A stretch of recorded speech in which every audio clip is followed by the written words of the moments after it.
Hello दोस्तों, ये है second day of this 30 days of Flutter का। और पहले दिन आप लोगों ने काफ़ी प्यार दिया, काफ़ी सपोर्ट दिया, उसके लिए थैंक यू सो मच। और मैं आपको एक गारंटी के साथ कह सकता हूँ कि ये जो सीरीज़ हम लोग कर रहे हैं ये वर्ल्ड क्लास सीरीज़ है। चाहे वो बेशक हिंदी में है, चाहे वो बेशक फ्री है, और चाहे एक ऐसे चैनल पे जिसके बारे में ज़्यादा लोग जानते नहीं होंगे।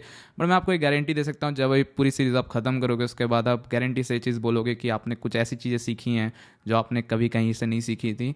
तो यहाँ पे आपका जितना भी टाइम जाएगा वो बहुत वैल्यूएबल है, तो उसको बिल्कुल यूटिलाइज़ करना।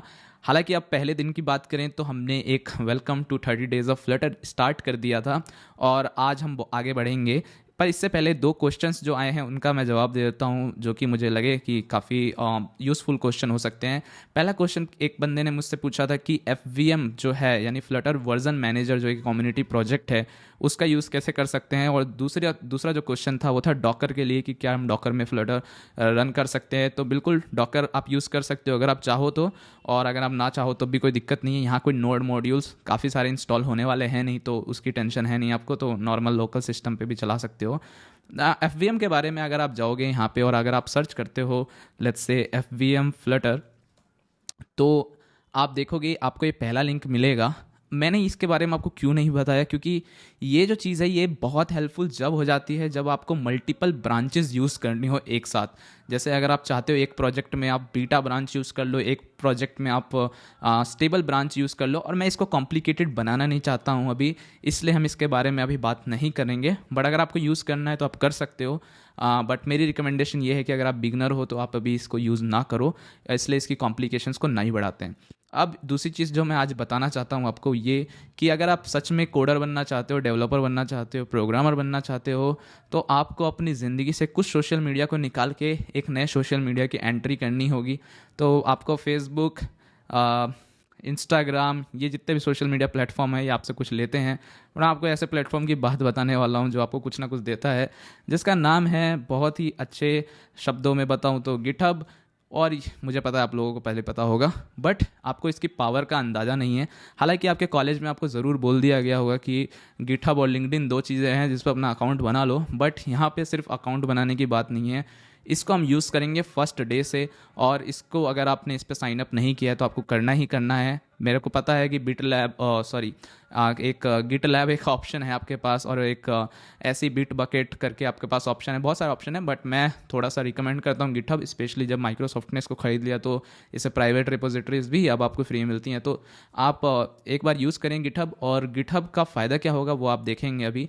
तो जो प्रोजेक्ट अभी तक हमने बनाया है यहाँ पे, जितना भी हमने काम किया है, अगर ये सीरीज़ कोई बाद में देखेगा, अगर उसको इस एडवांटेज को लेना है, इस सीरीज़ को ढंग से देखना है, तो हम यहाँ पे गिटहब का बहुत अच्छा एडवांटेज ले सकते हैं। तो मैंने कल आपको बताया था कि आपको गिट इंस्टॉल करना है, उसी तरीके से मैं आपको बताता हूँ कि आपको एक और चीज़ इंस्टॉल करनी होगी। वो अभी नहीं, बाद में करेंगे, बट फिलहाल अगर आपने गिट इंस्टॉल कर लिया है तो आपको टर्मिनल में जाना है। इस प्रोजेक्ट के अंदर आपको लिखना है गिट इनिट। अगर आपको गिट के बारे में कुछ आइडिया नहीं है, आप टेंशन ना लो। गिट इनिट क्या करता है मैं आपको बताता हूँ। गिट इनिट जैसे ही आप एंटर करोगे, ये आपकी एक एम्प्टी गिट रेपोजिटरी क्रिएट करता है, और ये जो होती है लोकली स्टोर होती है, यानी आपके सिस्टम पे ही स्टोर होती है, जिसके अंदर ये पूरा आपका एक एक चीज़ का ट्रैक रखेगा, ठीक है। और यही जो चीज़ है इसको हम भेज देते हैं सर्वर को, यानी सर्वर को भेजेंगे तो वो गिटहब का जो आपका अकाउंट होगा उस पर ये चीज़ चली जाएगी। जैसे ही मैंने लिखा गिट इनिट, इसने एक इनिशलाइज कर दी एक खाली रेपोजिटरी, ओके। एक आपका रिमोट रेपोजिटरी होगा जो सर्वर पे होगा, एक आपका लोकल रेपोजिटरी होगा जो यहाँ पर होगा आपके लोकल सिस्टम में, आप ये मान के चलो अभी फिलहाल। अब देखोगे आप, ये इसने काफ़ी सारी मेरे को चीज़ें बोल दी कि अरे यार आपने बताया था क्या क्या हो गया ये, इसमें तो पीला पीला नीला नीला हरा हरा सब कुछ हो गया। तो टेंशन की बात नहीं है, जहाँ जहाँ यू लिखा है इसका मतलब अनट्रैक्ड है, कि इनको अभी तक ट्रैक नहीं किया गया। तो आपको गिटहब को बताना पड़ेगा कि ये सारी रेपोजिटरी मुझे, ये सारी फाइल्स हैं जो ये मुझे अपनी लोकल रेपोजिटरीज में डालनी है। तो आप कैसे डालोगे, सबका सारी डालनी है तो आप लिख सकते हो गिट एड एडीडी, और यहाँ पे आप कमांड भी देख सकते हो मैं क्या लिख रहा हूँ। उसके आगे आपको लगाना है डॉट, डॉट मतलब ऑल। तो जैसे ही आप ये करोगे, ये जितनी भी हैं ये सारी चीज़ें आपकी चली गई, और आपको अब देख सकते हो कि यू की जगह ये हो गया है ए, ठीक है, यानी ऐड हो गई है सारी। और यहाँ पे भी एक बटन दिखेगा आपको लेफ्ट साइड पे, जो ये आपको दिख रहा है, आप ये भी यूज़ कर सकते हो जो बाय डिफ़ॉल्ट आता है, बट फिलहाल आप नए हो तो मैं आपको उसकी सलाह नहीं दूंगा। अब आपको क्या करना है, आपने इनिट कर लिया, आपने ऐड कर ली सारी फाइल्स, अब आपको कमिट करनी है। आपने ऐड तो कर दी, लेकिन आपको अब एक एक पॉइंट बताना है कि यार ये फाइल मैंने ऐड कर दी है, अब मुझे ये प्रॉमिस करना है कि अब ये जो पर्टिकुलर है मैं इसको एक, जैसे आपने एक इशू फिक्स किया, आपने एक चीज़ फिक्स की तो उसको आप कमिट कर दो। कमिट मतलब होता है कि आपने एक तरह से फाइनलाइज कर दी उस चीज़ को। तो मैं यहाँ लिखूँगा गिट कमिट, ठीक है। और इसके आगे अगर आपको कोई मैसेज देना है कि क्या किया आपने इसमें, तो आप लिख दोगे -m लगाओगे, और ये जो आप क्या बोलते हैं इनको, इन्वर्टेड कोमास जो होते हैं उनको यूज़ कर सकते हो, और इसमें लिख सकते हो जैसे कि फर्स्ट कमिट, कि अभी हमने कुछ नहीं किया, बस पहला ही कमिट कर रहे थे, चेक कर रहे थे। तो अब इसके बाद एंटर कर दोगे तो आप देखोगे कि सारे कमिट है उसकी एक हिस्ट्री आपको यहाँ पर दिखाएगा। क्रिएट कर दिए जितने इतने नोड इसने, वो सारे आपको दिख जाएंगे। उसके बाद क्या होगा, आप देख सकते हो सारे एरर्स या जो भी वार्निंग या जो भी इंडिकेशंस आ रही थी वो सब जा चुकी हैं इस मोमेंट पे, और अब हमारे पास सब कुछ सेटअप है। इसका मतलब ये कमिट हो चुका है। अब आपको ये कैसे करना है कि ये जो पर्टिकुलर चीज़ है ये सही से चल रही है नहीं चल रही है, इसके बारे में आपको कैसे पता चलेगा, राइट। तो वो आप अभी टेंशन ना लो, हम इसको पुश करेंगे बाद में, और मैं आपको लिंक भी दे दूंगा जो डिस्क्रिप्शन में आज आपको मिलेगा, जो गिटहब का लिंक होगा उस पर ये रेपोजिटरी मिल जाएगी आपको। लेकिन फ़िलहाल के लिए आप ये समझ के चलो कि हमने पहले दिन का डे 1 का जो भी था वो कमिट कर दिया है इस मास्टर ब्रांच पे, ठीक है। अब इस मास्टर ब्रांच को आपको सिलेक्ट करना है अगर आप ये यूज़ कर रहे हो। अगर आप चाहते हो कमांड लाइन से मैं बताऊं तो कमांड लाइन से भी बता सकता हूं, बट अब क्योंकि आप बेसिक समझ गए 4-5 कमांड्स, तो आपको मैं यहाँ से सलाह दूंगा क्योंकि थोड़ा सा फास्ट हो जाता है। तो आपको यहाँ क्लिक करना है मास्टर पे। जैसे आप क्लिक करोगे ये बोलेगा क्रिएट न्यू ब्रांच, तो यहाँ से एक नई ब्रांच हम क्रिएट कर सकते हैं जिसका मैं नाम दे सकता हूँ एक, तो मैं नाम दे देता हूँ जैसे डे 1। तो डे 1 में आ गए सारे चेंजेस, ठीक है। जैसे ही आप बोलोगे डे 1, ये जितने भी चेंजेस हमने किए हैं वो डे 1 के अंदर आ चुके हैं अब, ठीक है। लेकिन आज क्योंकि डे 2 है तो अब जितना हम काम करने वाले हैं वो डे 2 में करेंगे, ठीक है। तो अभी जो काम है डे 1 का वो मास्टर में भी है और डे 1 में भी है। अब हम यहाँ से एक और ब्रांच निकालेंगे, नई ब्रांच, यहीं से क्रिएट न्यू ब्रांच, और इस टाइम हम नाम देंगे इसको डे 2। आज जो अब जितना भी हम काम करने वाले हैं वो सारा हम करेंगे डे 2 के अंदर। तो ये था गिटहब का एक शॉर्ट इंट्रोडक्शन। अब ये जो सारा काम है ये जाना है कहाँ पे, ये सारा जाना है वहीं पे जहाँ पे रिमोट है, यानी आपका जो गिटहब अकाउंट है, तो उस पर हम आएंगे। लेकिन अभी हम थोड़ा सा इसमें बढ़ जाते हैं और वो मैं आपको बताऊंगा कब आएंगे, कैसे आएंगे, टेंशन की कोई बात नहीं। यहाँ पर आते हैं और आज हम सीखेंगे डार्ट। डार्ट क्यों सीखेंगे, क्योंकि देखो डार्ट ही वो लैंग्वेज है जो हम यूज़ कर रहे हैं फ्लटर की ऐप बनाने के लिए। यानी जितना कोड जो आप देख रहे हो ये डार्ट में हम लोग लिख रहे हैं, और डार्ट उतना ही इंपॉर्टेंट हो जाता है जब आप फ्लटर की बात करते हो, क्योंकि आप डायरेक्ट ये ऐप नहीं बना सकते। आपको पता नहीं रिटर्न क्या होता है, आपको ये नहीं पता ओवरराइड क्या होता है, आपको ये नहीं पता कॉन्टेक्स्ट क्या होता है। तो मैं इसको बहुत आसान बनाने की कोशिश करूँगा। अगर आपको डार्ट आती है अच्छी बात है, आपको जावा आती है बहुत अच्छी बात है, आपको C# आती है उससे भी अच्छी बात है, जावा स्क्रिप्ट आती है बहुत बढ़िया। इसमें भी आपको सारी चीज़ें लगभग सेम ही दिखेंगी, पर फिर भी मैं ये समझ के चल रहा हूँ कि इसमें बहुत सारे लोग इंटरेस्ट ले रहे होंगे, तो आपको समझ आना चाहिए कि क्या हो रहा है। कल किसी ने मुझसे ये भी क्वेश्चन पूछा था कि ये जो कंस्ट्रक्टर है इसकी क्या ज़रूरत है हमें। अभी के लिए नहीं, आंटी अनलेस हम कोई डेटा पास नहीं कर रहे माई ऐप को। तो अगर आप इसको अभी हटा भी देते हो या अभी हम वैसे भी कीज़ वगैरह यूज़ नहीं कर रहे, तो आपको कोई ज़्यादा कुछ फ़र्क पड़ने वाला है नहीं। अब हम बात करते हैं डार्ट की। तो डार्ट सीखने के लिए फ्लटर ये जो ऐप है ना, इससे बढ़िया कुछ है नहीं, ठीक है। अब डेटा, सबसे पहले हमें ये समझना है कि डेटा किस किस फॉर्म में हो सकता है।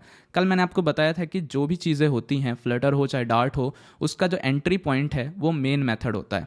यानी आपने जावा में भी देखा होगा, हालांकि उसमें एक क्लास होती है, उसके अंदर मेन मेथड होता है, जो क्लास बिल्कुल यूजलेस होती है टेक्निकली, बिकॉज वो स्टैटिक मेथड है एनीवे। तो यहाँ पे मेन मेथड है जिसके अंदर हमारे पास एक मेथड कॉल हो रहा है रन ऐप। तो रन ऐप एक मेथड है। मेथड का मतलब क्या होता है या फंक्शन का क्या मतलब होता है वो भी मैं आपको बताऊंगा। इससे पहले मैं आपको बताना चाहता हूँ कुछ डेटा टाइप्स। आपने बचपन से पढ़ाई की है, आपने मैथ्स पढ़ी है जिसमें जमा घटा गुणा भाग, आपने अल्फ़ाबेट्स पढ़े हैं, आपने नंबर्स पढ़े हैं। यही चीज़ों को जब आप कंबाइन कर दोगे और प्रोग्रामिंग के टर्म्स में सोचोगे, तो हर एक कैरेक्टर के लिए कैर एक चीज़ होती है। हर एक स्ट्रिंग, यानी जो नाम जो भी आप लिखते हो अल्फ़ाबेट से जो बनता है उसको हम स्ट्रिंग बोलते हैं। और हर एक नंबर, उसको हम बोलते हैं नम बोल सकते हैं, या हम बोल सकते हैं इंटीजर, डबल। तो अब मैं आपको सारी चीज़ें बताता हूँ कैसे कैसे काम करती हैं। तो ये जो कंटेनर में हमने लिखा था welcome to 30 days of Flutter, ठीक है।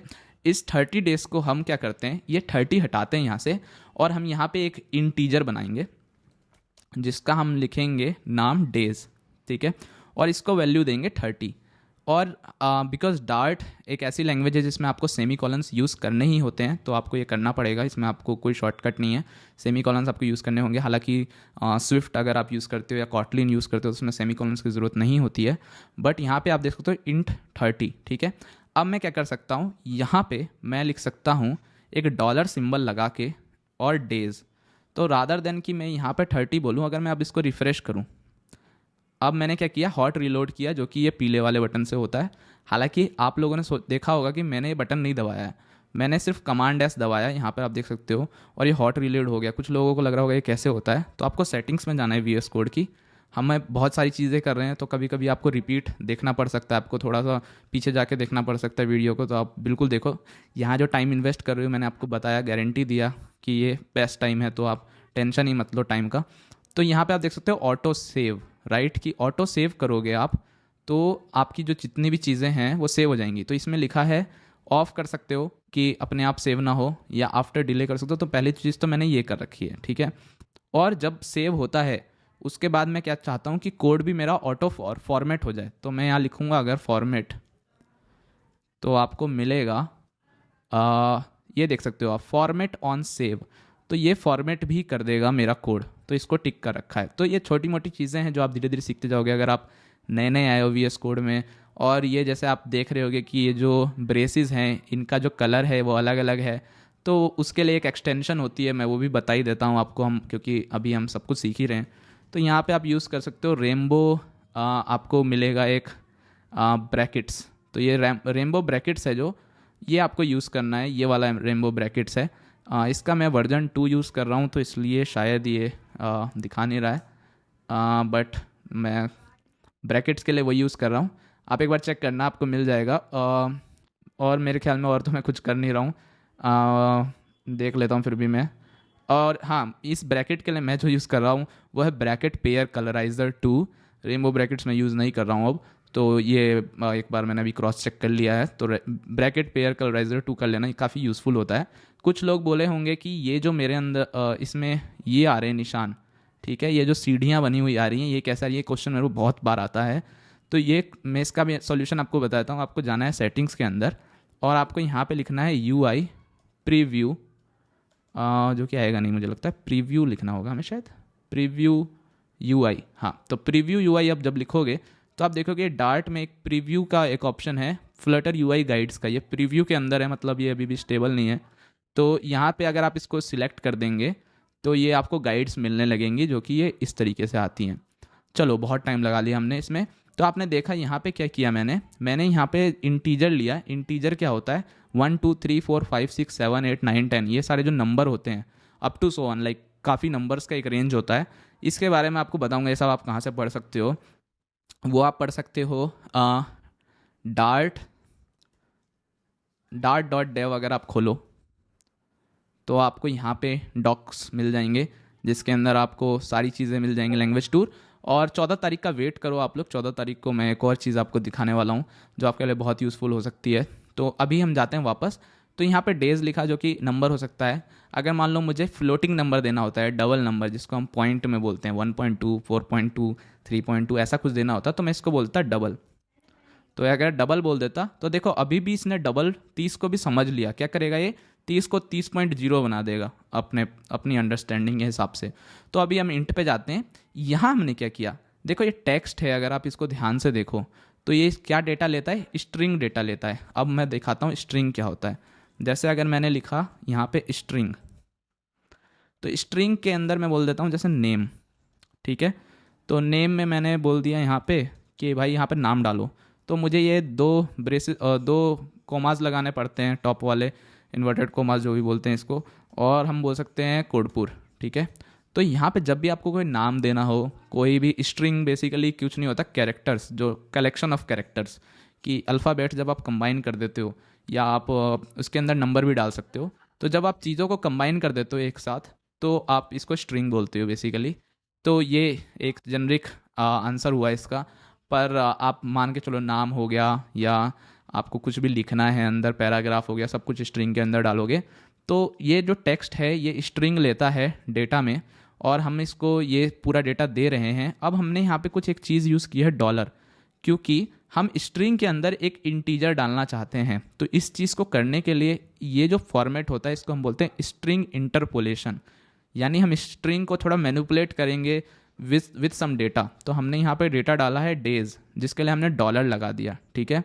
अगर मान लो डेज डॉट करके, ये इससे भी बड़ा नाम होता है, ये एक क्लास होता है, उसका कोई ऑब्जेक्ट होता है जिसके बारे में हम बात करेंगे, तो हम यहाँ पे कर्ली ब्रेसेस भी यूज़ कर सकते थे। जैसे अगर हम ये यूज़ कर लेंगे तब भी ये सेम चीज़ होगी, बट एक कैरेक्टर के लिए यानी एक वर्ड के लिए, एक कैरेक्टर नहीं एक वर्ड के लिए हमें ये कर्ली ब्रेसेस यूज़ करने नहीं होते हैं। अगर एक से ज़्यादा वर्ड होता है तब हम ये कर्ली ब्रेसेस यूज़ करते हैं। बहुत ही छोटी सी चीज़ है लेकिन बहुत गलतियाँ करते हैं लोग इसमें, तो ये चीज़ आपको याद रखनी है। अब मान लो ये नेम भी मुझे यूज़ करना है, तो यहाँ पे लगाएंगे हम बाय और यहाँ लगाएंगे डॉलर और फिर लिख देंगे हम जो भी नेम है। अब क्या है, यहाँ पे तो हम स्ट्रिंग ही यूज़ कर रहे हैं, लेकिन ये देखो अगर मैं इसको नेम लिख दूंगा सिर्फ, तो ये सीधा प्रिंट करा देगा। यहाँ पे अगर आप देखो तो सिर्फ नेम लिख देगा, लेकिन मुझे क्या चाहिए, वो वेरिएबल का वैल्यू चाहिए, ठीक है। अब यहाँ पे अगर वेरिएबल कोई भी मुझे डिफाइन करना है इस पूरे स्ट्रिंग के अंदर, चाहे वो इंटीजर हो चाहे वो स्ट्रिंग हो, तो बेसिकली हमने देखा इंट के केस में तो समझ आ रहा था क्योंकि वो इंट था और ये स्ट्रिंग था। लेकिन स्ट्रिंग के अंदर आपको कोई और वेरिएबल जो कि स्ट्रिंग भी है, तब भी आपको यहाँ पे एक डॉलर का सिंबल देना ही पड़ेगा। इससे क्या होगा कि आपके कोड है बहुत इजी हो जाएगा। आपने जावा में देखा होगा हम एक प्लस का ऑपरेटर यूज़ करते थे, वो भी हम कर सकते हैं इसमें भी, ठीक है, उसमें प्रॉब्लम कुछ नहीं है। बट जैसे हम क्या कर सकते थे, जैसे यहाँ बाय लिखा है, इसके बाद हम इसको बंद कर देते और यहाँ लगा देते प्लस और यहाँ लिख देते नेम, ठीक है। तो ये देखोगे तो ये दोनों का सेम ही मतलब, अगर मान लो इसके बाद में स्पेस दे दूँ, इसका सेम ही मतलब है, कोई ज़्यादा डिफरेंस नहीं है। पर टेक्निकली देखा जाए तो ये ज़्यादा देखने में अच्छा लग रहा है और समझने में भी अच्छा लग रहा है। तो ये हो गया सिंपल सा एक डार्ट का कॉन्सेप्ट, जिसमें हमने देखा इंट स्ट्रिंग ऐसी डबल हो सकता है जिसके बारे में हम लिख सकते हैं। जैसे मान लो मैंने बोल दिया पाई की वैल्यू क्या होती है 3.14, अगर आपने कभी पढ़ाई की हो तो, अगर आपने पढ़ा होगा मैथ थोड़ा बहुत भी, तो आपको 3.14 याद होगा, तो ये पाई हो गया, डबल वैल्यू होती है। वैसी एक चीज़ होती है ट्रू फॉल्स, जैसे आपने देखा होगा कि अगर ये होगा तो ट्रू, अगर नहीं होगा तो फॉल्स। तो उसके लिए हमारे पास होता है एक बूल, जैसे हम बोल सकते हैं कि आप मेल हो या फीमेल हो, राइट। तो अगर मैं इज़ मेल अगर एक प्रॉपर्टी बनाऊँ, यानी एक ऐसा मान लो एक वेरिएबल है जिसका नाम है इज़ मेल, कि ये मेल है या नहीं, तो मैं तो मेल हूँ तो मैं लिखूँगा ट्रू, अगर आप फीमेल हो तो आप लिखोगे फॉल्स। तो ये हो गया बुलियन। तो हर चीज़ को हम, हमारे पास बहुत सारे डेटा टाइप्स हैं जो हम यूज़ कर सकते हैं।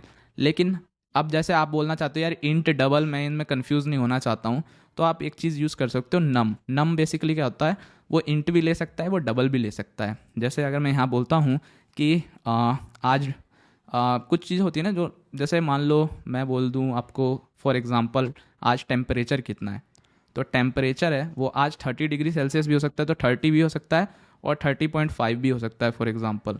तो ये नम दोनों चीज़ें ले लेता है। अब मैं एक और चीज़ की बात करता हूँ, जैसे कि आप बोलो कि यार मैं बताना ही नहीं चाहता हूँ कि मतलब मैं सीख गया है, लेकिन मैं अपना टाइम इनमें नहीं लगाना चाहता हूँ बार बार लिखने में। तो आप क्या यूज़ कर सकते हो, जिसको हम बोलते हैं वेर बेसिकली मतलब होता है वेरिएबल।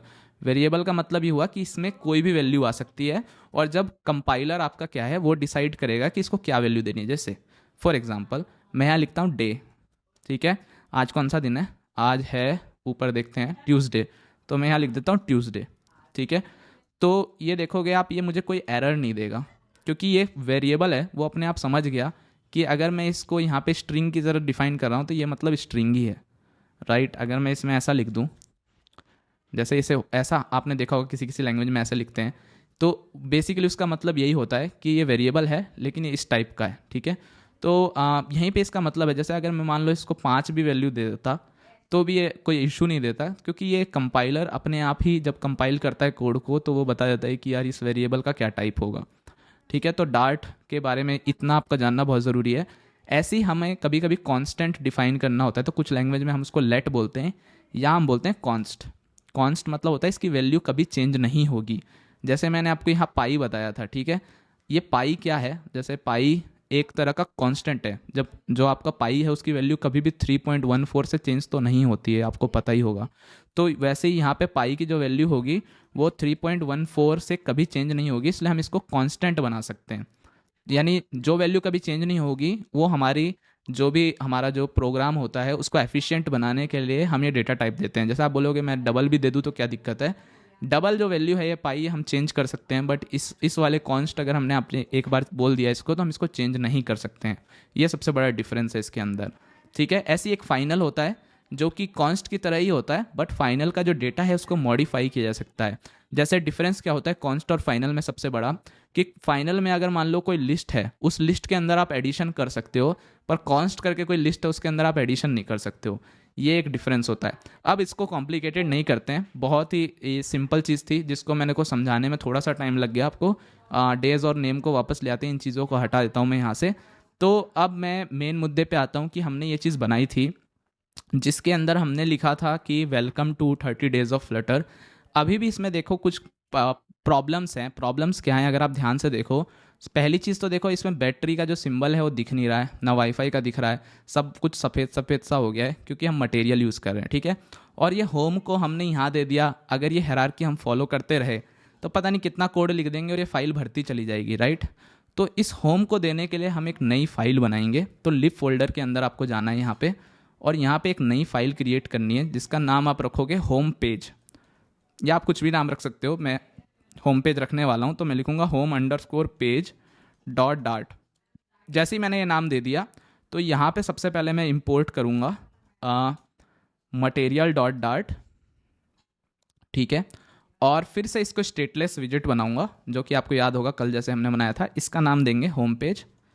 ठीक है, और ठीक है, ये होम पेज हो गया। ठीक है, अब क्या हो सकता है, यहाँ मैं मेन डॉट डार्ट में आया और इस होम को जो भी इसका जो ये जो डेटा है, सेंटर वाली लाइन है जितनी भी, सेंटर से लेके यहाँ तक, ये पूरी मैं यहाँ से कट कर दूंगा। या मैं मटेरियल भी लेता हूँ, इनफैक्ट मटेरियल भी हम पूरा ले सकते हैं। मटेरियल मैंने पूरा ले लिया और इसको होम पेज के अंदर यहाँ रिटर्न के बाद इसको पेस्ट कर दूंगा। अब क्या होगा, रादर देन सेइंग कि मैं ये होम पेज को डायरेक्टली वहाँ यूज़ कर रहा था, मैं ये होम पेज यहाँ पे लिख सकता हूँ सीधा। इसमें डिफरेंस क्या है, पहले तो मुझे ये इंपोर्ट करना होगा पहली चीज़, और अब ये डेज़ और नेम है ये उसको पता नहीं चलेगा, तो यहाँ पे मुझे डेज़ और नेम यहाँ पे स्पेसिफाई करने होंगे। और अब मैं इसको बोल दूंगा फाइनल, बिकॉज ये चेंज नहीं होने वाले। और फाइनल का एडवांटेज मुझे ये मिलेगा कि मुझे एरर भी नहीं देगा, कोई वार्निंग नहीं देगा।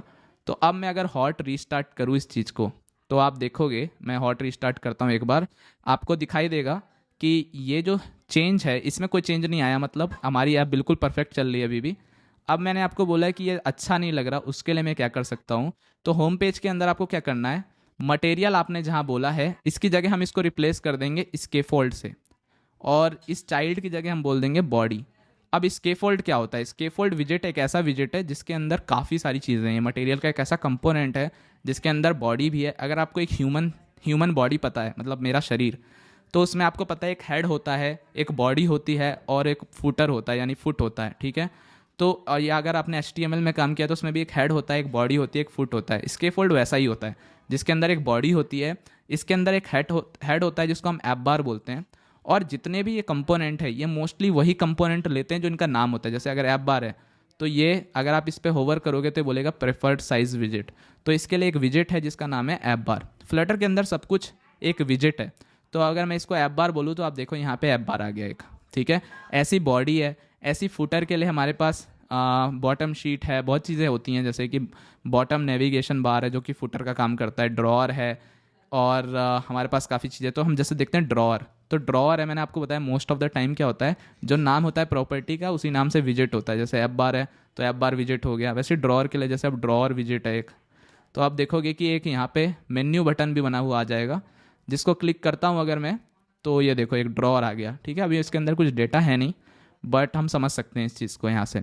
अब इस ऐप बार के अंदर हम क्या करेंगे, इसके अंदर हम बोल देते हैं कि हमें इसका ना टाइटल देना है, इसमें कुछ वैल्यू देनी है। ठीक है, तो हम टाइटल दे सकते हैं, और ये टाइटल क्या लेता है, टाइटल एक विजिट लेता है। अगर ये स्ट्रिंग ले रहा होता तो हम यहाँ बोल देते टाइटल और यहाँ पे नाम दे देते जो भी है उस टाइटल का, पर ये स्ट्रिंग नहीं ले रहा है, ये विजिट ले रहा है, तो हम कौन सा विजिट दे सकते हैं, टेक्स्ट विजिट फॉर एग्जाम्पल। तो हम यहाँ टेक्स्ट बोलेंगे और इसको बोलेंगे कि भाई यहाँ पे क्या करो, इस ऐप का नाम दिखा दो। जैसे हम मान लो अभी इसको बोल रहे हैं कैटलॉग ऐप, तो आप देख सकते हैं यहाँ कैटलॉग ऐप आ रहा है। अब फ्लटर की एक और अच्छी ब्यूटी ये है कि अगर हम iOS में इसको रन करते हैं तो ये बीच में दिखाता है इसको, क्योंकि iOS में जनरली बीच में होता है। और अगर आप इसको रन करोगे एंड्रॉयड में तो ये दिखाएगा यहाँ पे साइड में, लेफ्ट साइड में। तो ये यहाँ से हमने ये बना दिया एक और स्ट्रक्चर। और ये था डे 2, जिसमें हमने सीखा है काफ़ी कुछ डार्ट के बारे में, गिट के बारे में। और हमने सबसे एक इम्पॉर्टेंट चीज़ सीखी है कि हमें फ्लटर और डार्ट दोनों को उतनी इंपॉर्टेंस देनी है। प्लस हमने स्केफोल्ड के बारे में सीखा, जिसके अंदर हमने ऐप बार सीखा है अभी थोड़ा सा हमने ड्रॉर सीखा है। और हमने एक और नया विजेट बनाया है ये, जिसके बारे में भी मैं और सिखाऊंगा। इसमें बहुत कुछ है, ये तो अभी बस शुरुआत है, इसमें भी बहुत कुछ है। और अगर आपको पसंद आ रहा है सब्सक्राइब करो, शेयर करो ये डे 2 की वीडियो को। और अब मैंने आपको बताया था ना, जब आपका काम खत्म होएगा आपको कमिट करना है, तो ये डे 2 का जो कोड है इसको आप यहाँ पे कमिट करोगे तो आप या तो लिख सकते हो गिट कमिट या जो भी है। और दूसरा तरीका क्या है, आप अगर विजुअल स्टूडियो कोड यूज़ कर रहे हो तो आप यहाँ पे इस सिंबल पे क्लिक करोगे और यहाँ पे देखो बोल रहा है मैसेज डाल दो, तो आप बोल दो डे 2 कंप्लीटेड। और यहाँ पे जो एरो है ना ये बड़ा सा, इसको क्लिक कर दो, तो ये वही काम करेगा जो अभी तक आपने किया है कमांड लिख के टर्मिनल में। तो ये हो गया डे 2 ओवर। डे 3 पे हम लोग, ये जो आप समझ जाओगे इसको थोड़ा सा एक्सप्लोर करो। और ये जो मैंने आपको समझाया इंटीजर, स्ट्रिंग, ये सब आप थोड़ा देखो, बुलियन क्या होता है, कैसे काम करता है। और मैं क्लास, मेथड्स, फंक्शन सब कुछ आपको बताऊंगा कैसे काम करते हैं, हर चीज़ बताऊंगा आपको। पर फिलहाल के लिए आप थोड़ा सा रिसर्च आप भी करो। और हम कल फिर से वापस लौटेंगे। सब्सक्राइब कर दो, लाइक कर दो, और कल हम नई ब्रांच बना के फिर से काम करेंगे। तो कल मिलूंगा मैं आपसे। Bye bye.